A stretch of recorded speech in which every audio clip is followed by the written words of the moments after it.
Brought you bye Baidyanath शरबत and ठंडाई। ठंडाई शरबत के बिना होली कैसे बनेगी जनाब। कर्नाटका के विधायक और खनन कारोबारी जी जनार्दन रेड्डी की बीजेपी में वापसी हो गई है। कौन है जी जनार्दन रेड्डी? ये वही नेता है जिन पर सीबीआई के 9 मामले चल रहे हैं। सीबीआई ने इन्हें आरोपी बनाया था, गिरफ्तार तक किया था, जेल में भी डाला था। ये सब हुआ तो बीजेपी ने इनसे धीरे धीरे दूरी बनाना शुरू कर दिया और फिर ये फाइनली अलग हुए और अपनी ही पार्टी बना ली। अब 24 के चुनाव से पहले ये फिर भाजपा में आ गए हैं। इस विलय पर लोग सवाल कर रहे हैं कि क्या बीजेपी की वॉशिंग मशीन में अब इनके सारे दाग धुल जाएंगे। अब की बार 400 पार का नारा इसी तरह से टारगेट पूरा करेगा। क्या सीबीआई अब भी उसी तरह से ही जांच करेगी जैसे करती रही थी? अब सीबीआई का जिक्र आ गया है तो जरा जी जनार्दन रेड्डी पर लगे आरोपों और इन पर सीबीआई की अब तक की गई कार्रवाई के बारे में जान लीजिए।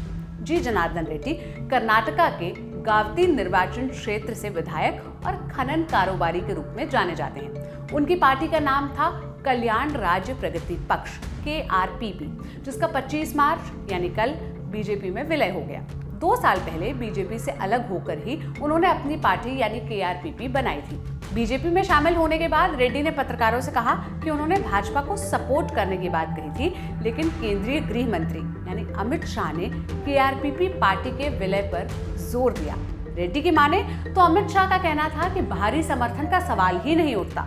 गृह मंत्री ने उन्हें याद दिलाया कि उनका माने जी जनार्दन रेड्डी का राजनीतिक जन्म भाजपा से हुआ है, इसलिए पार्टी में वापस आ जाना चाहिए। यहाँ बताते चले कि रेड्डी पर सीबीआई के 9 मामले चल रहे हैं। 2008 से 2013 के बीच हुए अवैध खनन से जुड़े इन मामले में सीबीआई ने उन्हें आरोपी बनाया है। खबर पर राजनीतिक प्रतिक्रियाएं भी आई।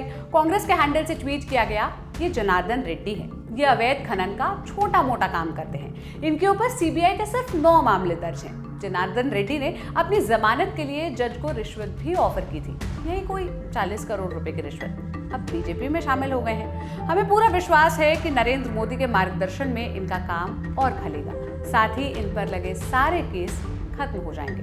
कांग्रेस प्रवक्ता सुप्रिया श्रीनेत ने लिखा, अब होगा जादू, फटाक से 9 मामले रफा दफा हो जाएंगे।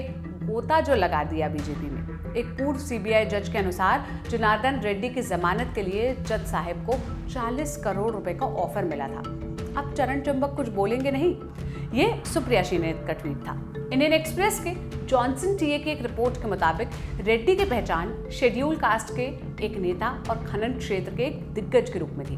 2004 से 2013 तक उत्तरी कर्नाटका के बेल्लारी, रायचूर और कोप्पल जिलों में भाजपा की सफलता में रेड्डी को एक प्रमुख कारण माना जाता है, लेकिन फिर एक खनन घोटाले ने उनके लिए मुश्किलें खड़ी कर दी।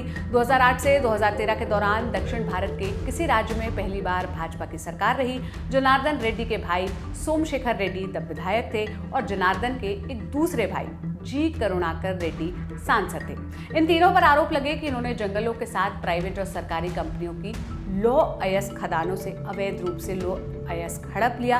कर्नाटका लोकायुक्त ने 2010 और 2011 में इस मामले में जांच की। जांच में आरोप लगा कि इन्होंने 2006 से 2011 के बीच राज्य से 12,228 करोड़ रुपए से ज्यादा के लौ अयस्क को अवैध रूप से बेच दिया। सितंबर 2011 में सीबीआई ने जनार्दन रेड्डी को इस मामले में गिरफ्तार कर लिया। रेड्डी को लगभग 1 साल तक जेल में रहना पड़ा। सुप्रीम कोर्ट ने कर्नाटका के बेल्लारी क्षेत्र में रेड्डी के प्रवेश पर रोक लगा दिया था। 2011 से ही भाजपा ने धीरे धीरे रेड्डी से दूरी बनाना शुरू कर दिया। फिर 2022 में फाइनली उन्होंने अपनी पार्टी बनाई और आधिकारिक रूप से बीजेपी से अलग हो गए। रेड्डी कांग्रेस से भी संपर्क में रहे और इसी साल फरवरी के महीने में वो कांग्रेस से राज्यसभा चुनाव के लिए समर्थन मांग रहे थे। लेकिन अब डील डन हुई है भाजपा के साथ। पर सवाल अब भी वही है कि क्या भाजपा के साथ आने के बाद भी रेड्डी वाले केस पर सीबीआई उस तरह से जांच करेगी जैसे कर रही थी? अब इस सवाल का जवाब तो भविष्य की गोद में है। बाकी जो दाग हैं सो अच्छे हैं। अब जो भी अपडेट आएगा हम आप तक जरूर पहुंचाएंगे। आप क्या राय रखते हैं कमेंट बॉक्स में बताइएगा। ये सारी जानकारी जुटाने में मदद की थी मेरे साथी रवि सुमन ने। मेरा नाम सोनल है। देश और दुनिया के तमाम खबरों के लिए ललित देखते रहिए।